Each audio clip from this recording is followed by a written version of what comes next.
Driver tayo today. So while waiting sa ating passengers, magsagot muna tayo ng mga questions. I received this from YouTube. New owners po kami, nakuha namin yung bahay sa Pag-ibig. Ngayon po yung dating may-ari may utang sa HOA na nasa 21,000. Ngayon po kami yung bago may-ari, kami sinisingil sa utang ng dating may-ari. Dapat ba talaga kami ang magbayad ng utang ng iba? First, hindi automatic na kapag may sinalo kang property ay ikaw na agad yung magbabayad ng utang. Ang unang-una mo man i-check ay kung nakasaad ba siya sa HOA rulings ng subdivision. Kapag wala silang provisions about that, ibig sabihin, hindi ka required bayaran yon.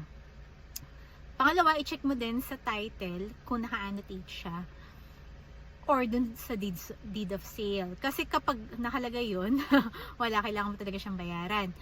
Madalas ito mangyari sa mga condominium properties. Nagiging lien siya ng unit kapag may mga unpaid dues yung may-ari. So, ang need mo gawin, before ka kumuha ng mga feasible properties, puntahan mo muna yung HOA ng subdivision, tapos kumuha ka ng clearance kung cleared ba yung dating owner about the monthly dues ng properties. So if you have further questions, message below.